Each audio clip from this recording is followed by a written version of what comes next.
I promise it will change your life.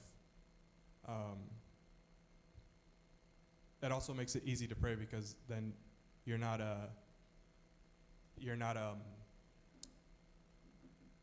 like letting the drag win. You're kind of in control of when you feel that. Let's see. Let's do bi-weeks. So we already did. How do you see and feel God's love in your life?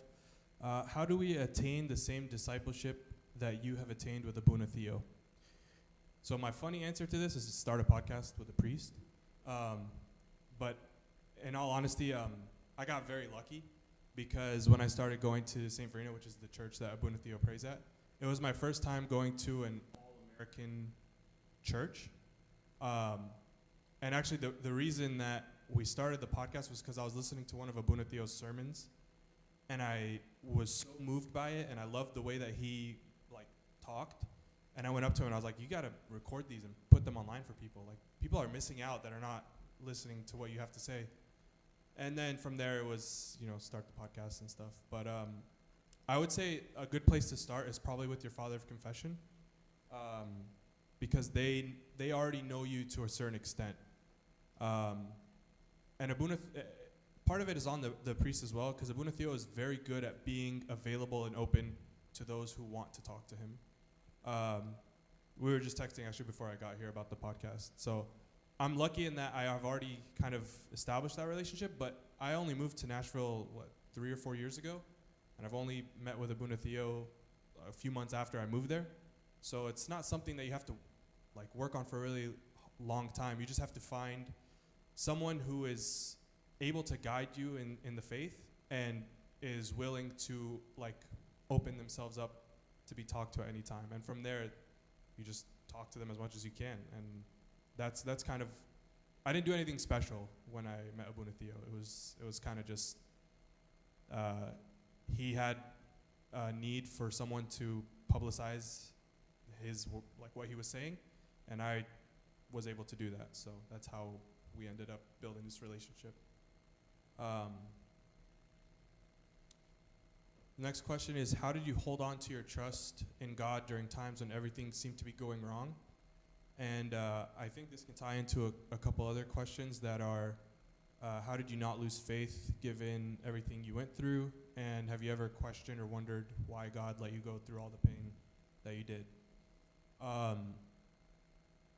So prior to the transplant, I knew that I had a lot of medical issues. So started in 2021,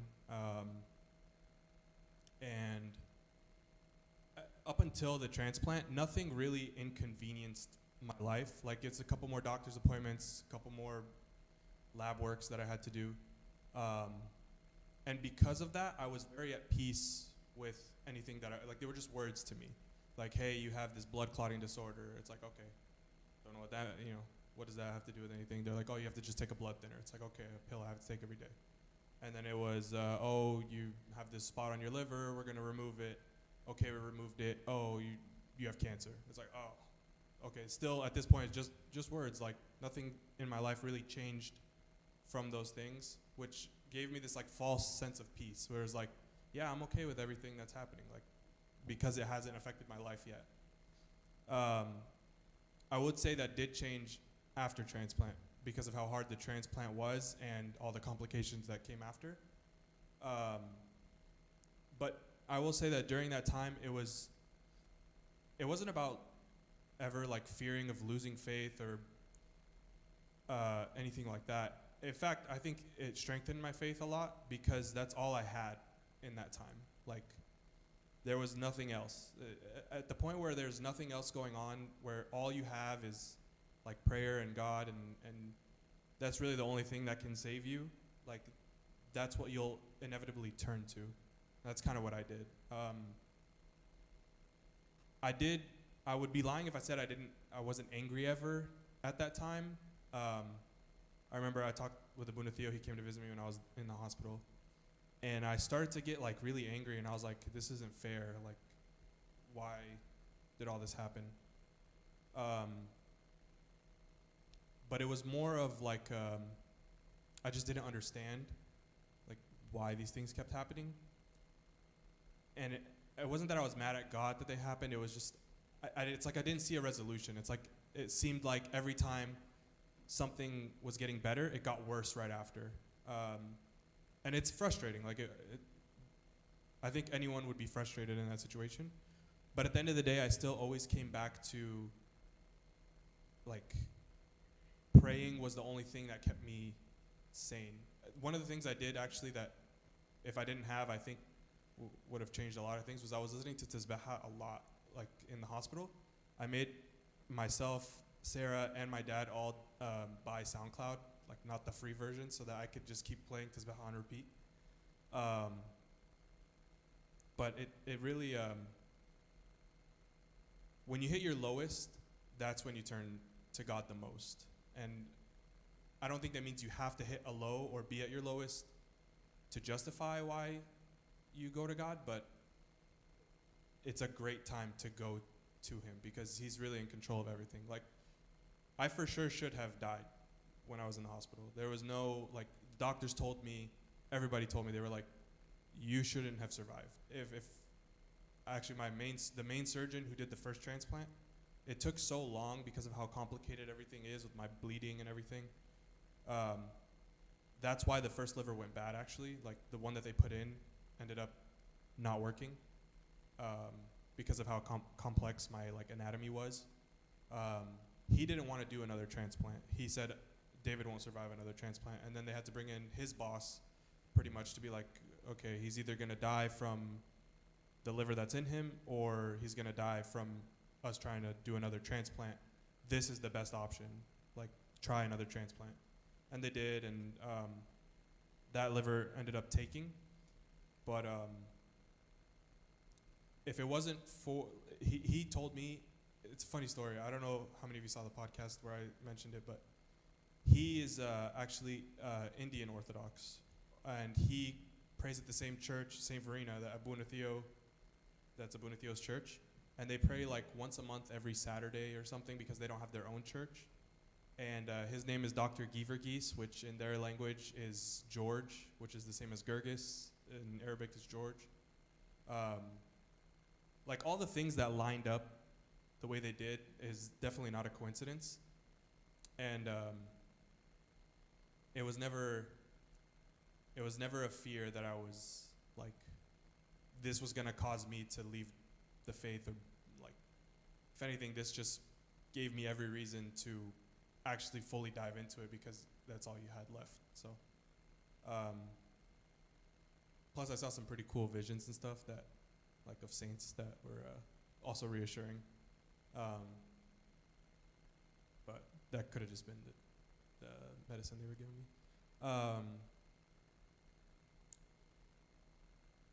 How can I come to understand that my success is in God?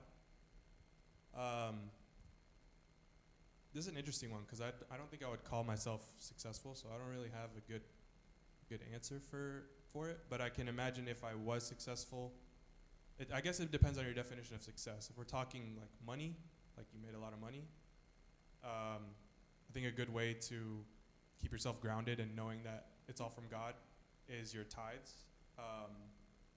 Like, everything that you make is all thanks to God and because of God.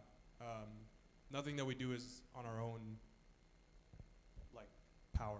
We're essentially powerless in every situation, and God's really the one that decides everything for us. So I think another thing that I struggle with is whenever you talk to someone and they say, blah, blah, blah, thank God.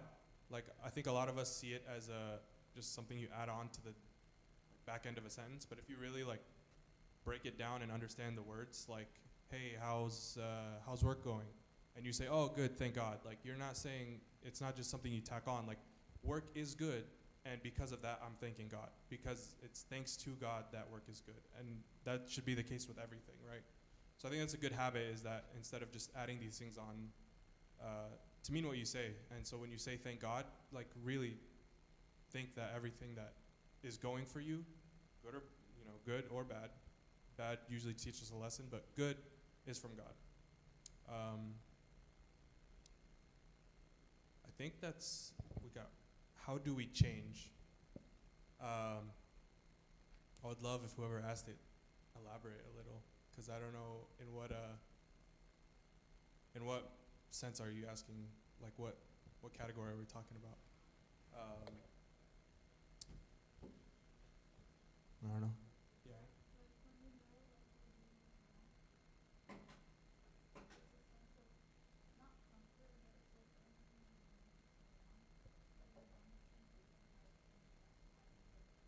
Okay. I would say it takes. I don't think any change happens overnight. I think it takes a lot of. Usually what I the first thing I'm thinking of is the reason that it's hard to change from certain things that we know are wrong is usually because they become habits, and they happen when we're kind of like mindless, when things are just happening and you're not really thinking about what's going on. And I think the best way to start is to kind of break the pattern that's causing it. I'm sure whatever pattern it is that's causing this thing is something that's identifiable. Like if I know that every time I go to all-you-can-eat sushi, I pig out and I'm gluttonous and I really want to stop, but I go every week. It's like that's a very identifiable thing. It's like, okay, do I have this problem when I don't go to all-you-can-eat sushi? And if the answer is no, it's like, okay, so I can link this thing that I want to change to this thing that I'm doing, whether it's because my friends are going or whatever. There's usually something that you can identify, and it's easier to break that pattern than it is to kind of fight whatever your habit is, you know? Like if you can stop yourself from even being in that situation, that's probably the best way, in my opinion, to start to change certain things. And feel free to add more if you guys want more. How can we get to that level of faith? I haven't gone through close to half of what you went through, and I question God on where he is and why he is allowing this pain. I don't think it takes like a crazy event to have it happen. I think actually I wish it happened to me without a crazy event, because then I wouldn't have to go through that crazy event. But if I'm typically a pretty like dramatic person, so it takes a lot to get me to change my ways, and you know, I have to learn from my own mistakes type of thing, unfortunately. But I think the more that it's really hard to have that level of faith, or you say level of faith, but I'm just talking about knowing God in general. When you say where he is, it's hard to know someone that you don't know. And what I mean by that is, like, you can say you love God and, you know, all these things, but if you don't know him, how can you love what you don't know? And I think something that you probably need to work on is knowing God. And I think the ways you do that are the very like typical ways that answers people give, but like I'll give you an example. I don't know, I'm sure a lot of you heard of it, but I love listening to Abuna AP. And there was an example he gave about you know, how are we supposed to get close to God if we can't see him or hear him, and when we talk to him no one answers? And the example he gave was like being locked in a basement with someone who is your friend, but they're stuck on their computer playing a video game, right? They're not talking to you. Like you're just in there, like you can see them playing this game, but you can't talk to them because they're focused on the game. If you spend a month in that basement with that person who's gaming, you know, 24/7, you will know them better after that month than you did when you first saw them. You'll learn their habits, you'll learn you know, what makes them upset, how they get angry, how they communicate with their teammates, all from never speaking a word to this person. Like you will learn these habits and these attributes from them just by being in the same place as them. And where is God? Obviously, in church. This is the house of God.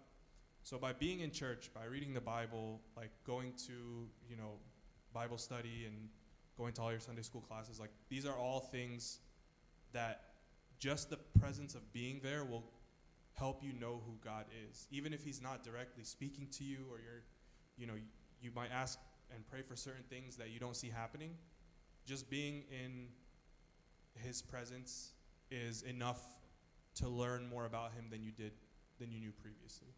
And so I thought that was a great example because I always had the same question. I was like, how am I supposed to get to know somebody that doesn't talk back, And in reality, actually does talk back. You just have to see the ways that he's talking. And on why he's allowing this pain, we did a whole episode on this one on the podcast on why do bad things happen. But I really, really believe, and this is coming from someone who's like not saying it as this is why, but like as someone who went through pain, I think I have a better understanding of why pain happens. And it really is, I don't think God inflicts pain, but pain is a great tool or like teacher in that when you're going through struggles and hardship and pain, you will instinctively turn to God. And like if that's what it takes, that's what it takes. It's unfortunate that it takes all that pain. And it's also, I think a big problem some people might have is looking at other people's pain, wondering why God allows this pain to that person. This person that I care about, why are they going through pain? And it can cause them to like be upset at God for pain they're not even going through, that someone else is going through. And I don't think that's very fair, because you don't know what that person needs more than God does. Like I'll give my mom, for example. She was probably very upset in the hospital that all these bad things were happening. And I remember her talking to Abuna Theo saying, why is God letting this happen? She doesn't know she doesn't know what's going on in my head. Like I needed all that stuff probably, So it's a fine line, but I would say try to not need the pain to get to that level. Just, take my word for it, I promise. Can you talk about the saint you saw and the story behind it? Yeah, so the one I remember the most clearly was Pope Krolos. I saw him, and the reason that I was thinking about it is because I had done a video for Abuna Theo, and they were talking about like stories about Pope Krolos, and there was a part in the video, the final video that came out that I didn't help with, that was Pope Krolos like walking in the desert, and it was like this very like clear image to me. And for whatever reason, when I was under the anesthesia, it's weird. Like this wasn't like, I don't know if any of you haven't been under anesthesia, but it's like they put whatever medicine in your IV, and then you wake up, and then your like time has like essentially just vanished. You don't remember anything. You don't remember going to sleep. You don't remember waking up, and it feels like no time passed. This was not like that. This felt like time was passing the whole time that I was under. And one of the things that I saw was that same like video that I saw, but I was there. Like I was in the desert, and I was following Pope Krolos, and he was just walking in the sand. He's like this big guy, and I remember at the time I was really, really thirsty because I wasn't allowed to drink water. I couldn't even have ice chips, and the only like version of water that I was able to get after was like a little sponge, and Sarah would dip it in the water and like put it in my mouth, and I would suck on it. It was terrible. It was the worst thing. But anyway, so I was really, really thirsty, and I remember being in the desert felt like the thirst was like amplified. And I remember chasing after Pope Krolos, not chasing him, but like walking behind him, kind of just following him. And eventually we get to this like monastery in the desert, and we go in, and he started praying, and I was kind of right behind him. And I remember trying to talk to him and like tell him, it was almost like I was like in that experience, but my body was, somewhere else. And I was like trying to save myself. I remember going up to him and being like, my name's David, I don't know if you know me. Obviously he didn't, like why would he know me? And I was like, I'm in trouble. Like I'm really in trouble. I really need help. I'm dying. And and I remember like clear as day, his face. He was like smiling at me, and he's like, I know who you are, and he gave me a hug. And the weirdest thing about that is that I wasn't like the thirst was gone. Like I wasn't thirsty at all. And I kept going, like following him and chasing him, and we kept moving around to other parts of the monastery. And then one time I remember like passing out in the dream, like I passed out because I was so hot, and he picked me up and he like signed the cross on me. He's like, "Don't worry, you're gonna be okay." And that was like what I remember from that. So um, it was pretty cool. Let's see.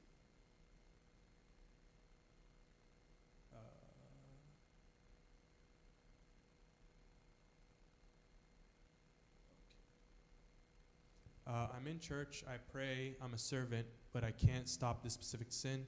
I feel like a hypocrite and nothing is working. I know this wasn't a question, but help. Okay. That's a tough one. And I'm sure it's something we all kind of go through. Um, the unfortunately the best answer I can give is the most cliche one, which is talk to your father of confession. And my hope for this question is that I know everyone kind of has that thing that they feel like they can't tell anyone because they're so ashamed of whatever sin it is, or who will never forgive me, or I feel so much guilt from the sin that I can't even confess about it. Like I'll confess about everything else except this one thing. Like this one is like off limits type of thing. Um, and I really hope that that's not the case, because you can't get help for something that is not known. Like if you're not making it known that this is an issue and that you need help with it, the person who's most qualified to help you can't help you. Um, and so my first step is there. I'm sure there's a lot of guilt and everything with it, but you have to tell your father confession. Not just from a like salvation, you need to be forgiven type of sense, but like you need the guidance of not me, like a professional or someone who is meant to guide this kind of path. Um, but what I will say, and might help a little bit, is that again, uh, you're not special. I think all of us either are going through this or have been through this, and it's okay. We're never going to be perfect. We're always going to sin, and the that doesn't justify that the sin is okay that we're doing, but it is a continuous reminder that we will always need God no matter what. Like um, yeah, this is a very tough one, but again, you have to tell your father confession. I won't like. This is going to continue to be a problem, and it always will be until you take different steps to try to resolve it. Yeah. Next question is, I feel so angry all the time, and I don't know why. I don't know how to stop feeling angry all the time.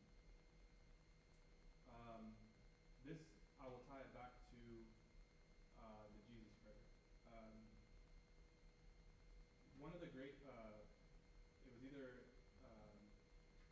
Bishop Basil or Bishop Gregory that gave this advice, but he said to link the Jesus prayer to something that you do very often, whether it's like checking your phone, like try to create like a trigger for when you will say it.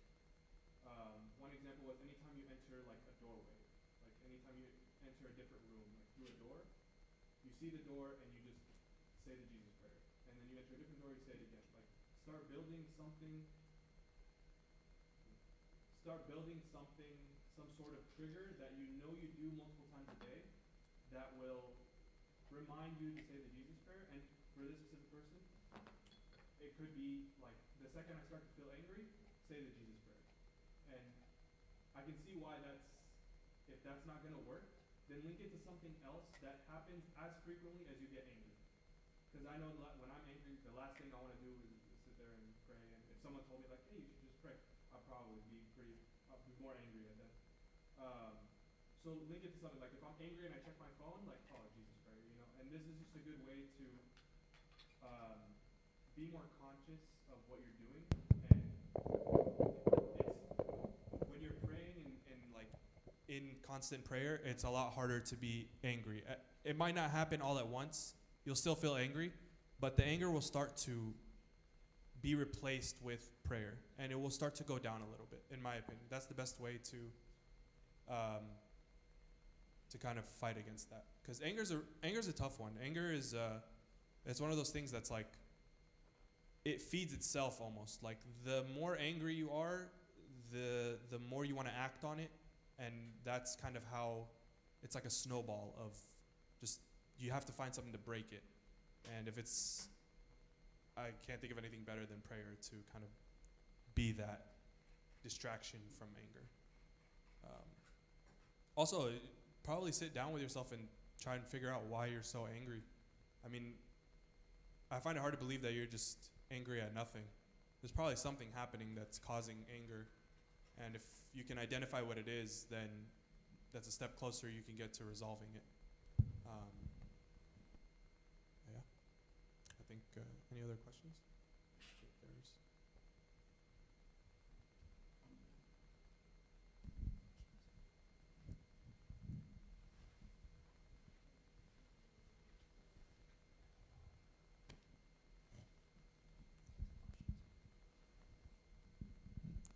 How can you differentiate praying versus just saying or reading the Jesus prayer or Agpeya or even during liturgy? Oh, this is a great question. One of the main arguments against the Jesus prayer is it doesn't count because you're just saying it mindlessly or like if you're not saying it with like a meaning behind it, then it doesn't mean anything. I would actually argue that the Jesus prayer is one of not that I would give it like a pass on this, because I do think knowing what you're saying and being like aware of the meaning of the things you're saying is a very important thing. But I would say that I don't think that's what I would use the Jesus prayer for. The Jesus prayer more so becomes a habit that you're continuously saying all the time in place of nothingness. Like in place of like doom scrolling TikTok or Instagram or something, or like you're driving and you're listening to music. For like the perfect example is music, right? Instead of always having your AirPods in and trying to drown out the world and ignore everything, like start with the Jesus prayer, and even if it becomes just a habit of you saying something on your tongue all the time, at least it's something good that's like providing some sort of benefit or fruitfulness instead of something that's just wasting your time.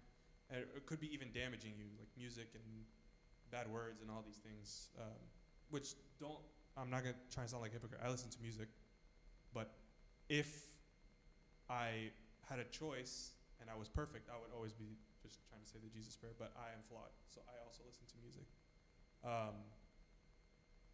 But I will say one of the best things is, especially now during the fast, like usually you give up something, right? Like you typically either will start an extra practice or give up something. Like music, for example, is not necessarily bad, but you choose not to listen to music during the fast. A lot of people like will choose something to give up. A great one is give up music and like replace it with something fruitful, like tisbaha or just silence and the Jesus prayer. I will say though, be careful, because when you stop fasting and you try to listen to music again, it gets really hard because it's almost like you're doing something wrong. You know what I mean? Like, because I haven't done this habit in so long that now when I try to listen to music, it feels wrong. But, take it as it is. Another thing I'll say about knowing what you're saying or reading, I don't really have this specific issue anymore, but like Coptic or Arabic is very hard for me to understand in liturgy. Like, it sounds beautiful, but I don't understand the things going on. So I always now what I do is if it's not being prayed in English, I'll pull up Coptic Reader on my phone and follow along solely in English and just read all the words. And almost every time this happens, like it reveals something new to me when I'm praying. That like actually the whole liturgy from start to finish, if you read the words and like truly try to understand it, is such a beautiful thing. Like I never really comprehended it before, but it's a great story. Like the entire thing is laid out to you in a liturgy, and it's just amazing to like be able to read and understand that instead of just mindlessly saying the words. I also think that all English liturgies or liturgies in your native language that you understand the most are a big help. The hymns are not as good because they're in English and not Coptic, but it's a small price to pay, you know. I try to strive for discipleship, but since we're in the desert, it's hard to find someone. Is discipleship even that important?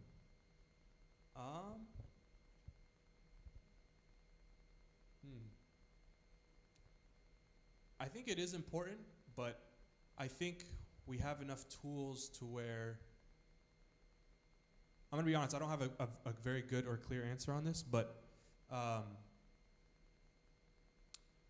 think I'll give you a perfect example. Like I'm sure a lot of you think I have this very like strong and personal connection with Abuna Theo, and like, you know, not to say I could text him and ask him anytime, any question, but anything that Abuna Theo has told me is online. Like everything that he tells me has been online at some point. There's nothing he tells me in private that I just keep for myself. Like everything that I ask him is authentic, and it's you can look it up at any time. So I think having a spiritual guide is important, and you should look for somebody. And yeah, it's hard being in the desert because we're the only church within, an hour and a half or whatever it is. But technology's great. I mean, you can, if anyone wanted to text Abuna Theo now, you could easily get his number on the St. Verena website and send him a WhatsApp message, and I'm sure he'll respond to you. Or, we've had people message the podcast and reach out from other countries that are like, hey, I want to talk to Abuna Theo. And he'll reply to them and be like, here's my number, give me a call anytime. So I think it is important, and I think even though you're not maybe face to face with this person, there are ways that you can practice and learn and be guided in a good way. Can you explain the purpose of a prayer rope and how we can use it? Sure. So for those of you who don't know, this is a prayer rope that I have around my wrist. They have different numbers of knots on them. Some are like 33, some are 50, some are 100. This one is 100. And I have it with me all the time. Like anywhere I go, I always have, unless I sleep, I take it off, put it in my bed. But the point of it is you are supposed to use the beads as a way to pray. And so you will say a prayer 100 times, whether it's something quick like, Lord have mercy or Kyrie eleison, you say it 100 times, and you are supposed to feel each bead as you go down so that you know that you said it 100 times. And what I actually like to do is also do the Jesus prayer. It takes a little bit longer to say that 100 times, but it's just something that's kind of always there. The trigger I told you to do for the Jesus prayer can also be like having one of the bishops said this too, that keep a prayer rope in your pocket, and every time you reach in your pocket, you'll hit the prayer rope, or it will like wiggle, and it'll like trigger the thought of, oh, let me say the Jesus prayer.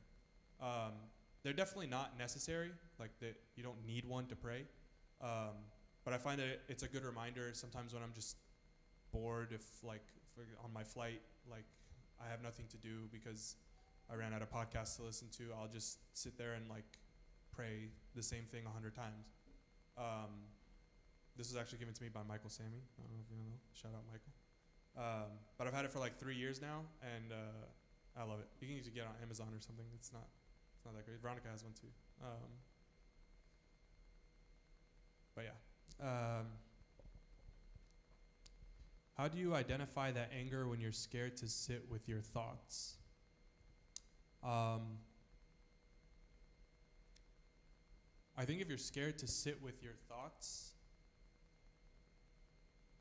you probably know it's something you need to do, and that's probably why you're scared of it and avoiding it.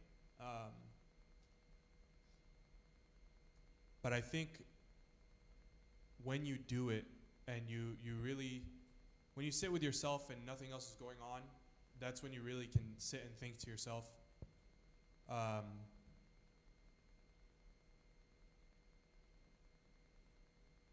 That's a tough one. But anger is pretty easy to identify, I think.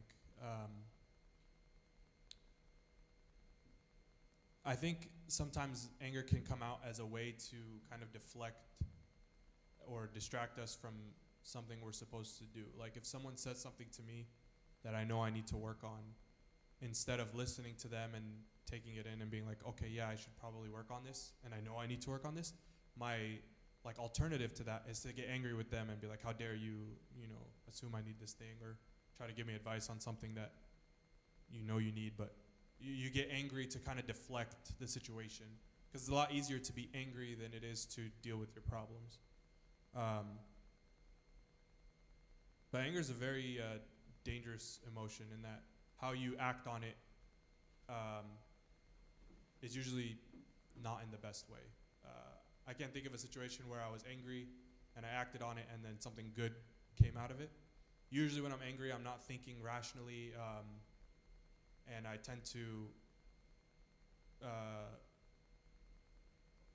you don't have your head on straight, I guess.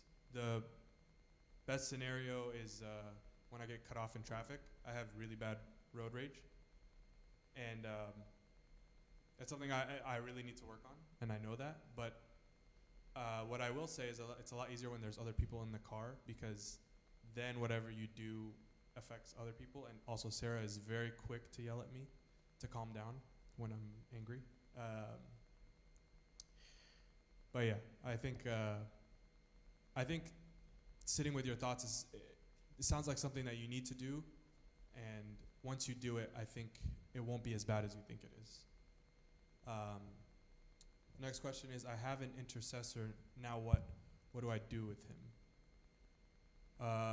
My follow-up question to that is, what do you mean you have an intercessor? Because there are like intercessor saints that people have, where they have a specific saint that they pray. Is that what you're talking about? Okay. Just get to know them. I mean, like read on their story. Try to take attributes from their life. We also have a whole episode on intercessions and why they're important. So I'm sorry if I keep referring to the podcast, but it's a great thing. Like to know that there's someone on your side that is that close to God, or like as close as you wish you were or could ever want to be, when it's coming from a saint, your prayers are going through a saint, it gives you like a little bit of relief, like, okay, like this person obviously has a relationship with God more than I do, and so if they're interceding for me, it's just a better feeling. Like the example that Abu Nathio gave was like, if you knew the CEO of a company, and or if you knew the son of a CEO at a company and you wanted to go up and ask for a job, you going up to the CEO who doesn't know you and asking for a job is like probably pretty useless. Not that praying straight to God is useless, but the amount of help that going through the son that who also works at that company, being like, hey, can you set me up, or mention me to your dad or whatever, help me get this job, and then the resume comes from him, it's got a lot more weight to it than if it was to just come from you. So yeah, I would say reading up on whoever that intercessor is and trying to learn the most about them that you can, and then just in the same way that you try to build a relationship with God, build a relationship with that intercessor, yeah. Any other questions?